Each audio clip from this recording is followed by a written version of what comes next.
So, Guy, I'm starting A Tale of Two Christmases. And this is one that I was really super duper looking forward to. God, I look like Richard Simmons, but like if he was a gigantic woman like myself and like his hair wasn't as conditioned. So I really need to do something about that. But, you know, what do you expect in these videos of mine? I don't know what to say about this movie so far. I'm only 35 minutes in. The fun fact that I have so far is that the female lead was also in A God Wink Christmas Miracle of Love, which came in at number 39 out of 41 last year. And the only reason that it didn't make the very bottom was because it wasn't boring. And the stuff that wasn't boring was just like so ridiculous that it made it a super fun watch and a super fun review to do. If you haven't seen that review on my channel, I would recommend you check that out because it's a lot of fun. I don't recommend you watching the movie. Well, I don't know. Maybe I do recommend you watching the movie because it's wild. Anyway, I was thought this was going to be just much more interesting. I mean, we have Santa magic, which is why she's able to. We are seeing her having Christmas if she made her plane on Christmas Eve to go home for Christmas. And so, of course, she's hanging out with Chandler Massey, who's her friend from, home. And then we have what would have happened if she had missed her plane and she gets to take the cute guy up on his offer to come to his Christmas Eve party, and then also gets a chance to redo this project that she screwed up that she wants to turn in for work. So she winds up hanging out a bunch with the guy who asked her out. And of course, it's not very exciting because he's not the one she's going to wind up with, obviously. And she's helping him plan the party. And I have to admit, I wasn't paying much attention about why she had to help him plan the party. But something happened, and he was going to need her help. Let's just say he was going to have a caterer and then the caterer canceled. Or let's just say he was going to pick up food from a restaurant and then the restaurant was going to be closed due to a health code violation. I'm kidding. That's not what happened, but we could just say that's what happened. Whatever happened, it's making the two of them have to spend time together. And it is so boring. Now, granted, in defense of this movie, it's close to my nap time. I'm getting pretty sleepy. I had a big lunch. So, I don't know. The parts with Chandler Massey are more interesting, but they're not, very I don't even know what I'm, va-va-voom so far. But, whatever, we're only 35 minutes in, so let me go back to it and see what I think. I think something I'm missing in this movie, because I was very excited about the idea of somebody having parallel, the Christmas magic with the parallel Christmases. And I think what I'm missing is that she doesn't have any awareness. There was no moment of her waking up and being but wasn't I living this Christmas?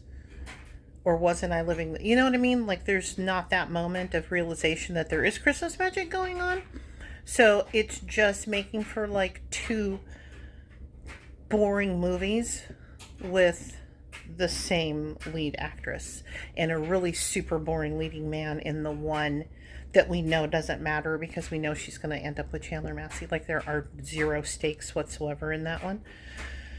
Whew, this is a tough watch, and I'm sad because I was excited about it. But anyway, I'm at 112, which is better than being at 12 minutes in.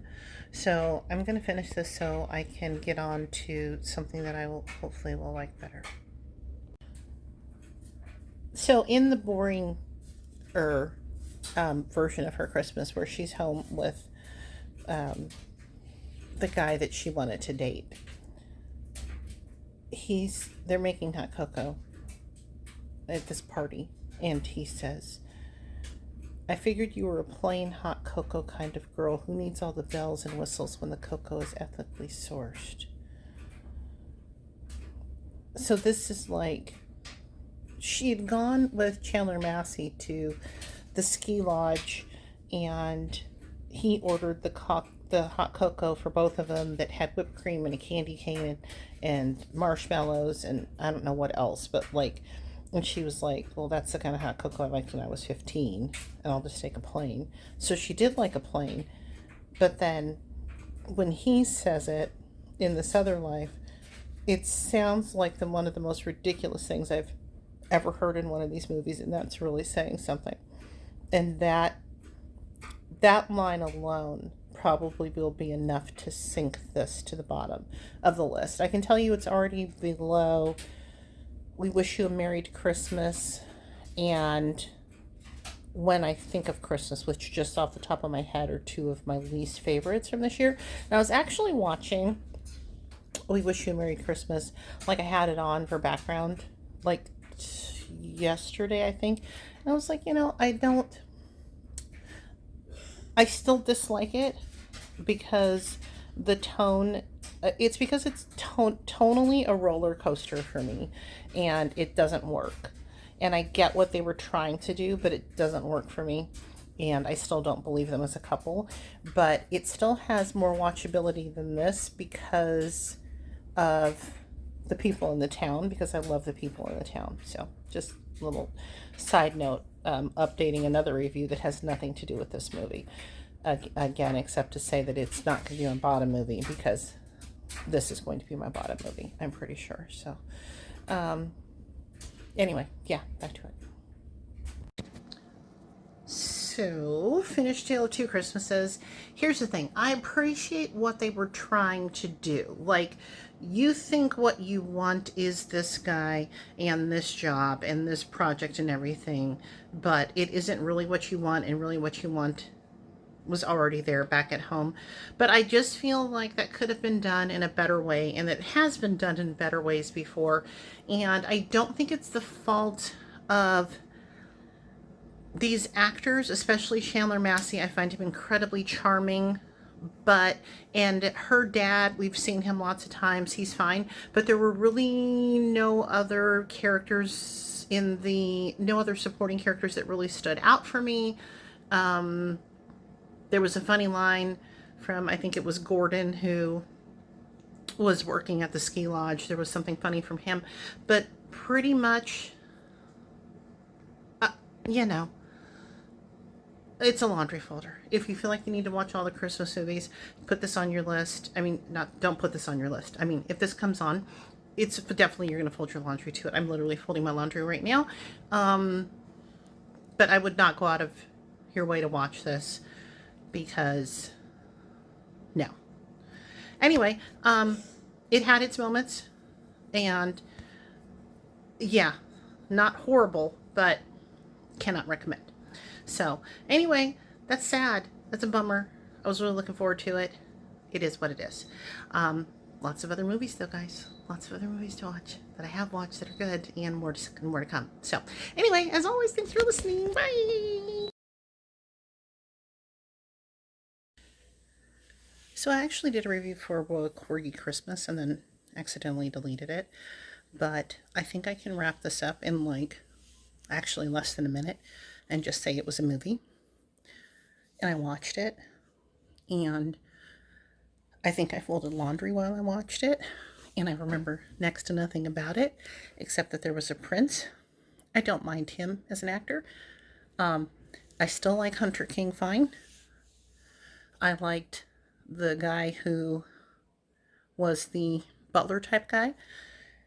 The dogs were cute, and that's it. I don't really feel like there's anything about this movie to make me go, you have to watch this movie. So it was fine. It was there. It was a movie. And in a weekend of 8 movies, you're going to have some that are just movies, like the other movie that I'm going to tack on to this review, which was, even though I just finished it, I literally forgot the name of it. So anyway, sometimes they're just going to be movies. And they'll just be on in the background, and you do not need to go out of your way to watch it. So that's it. Okay. Thanks for listening. Bye.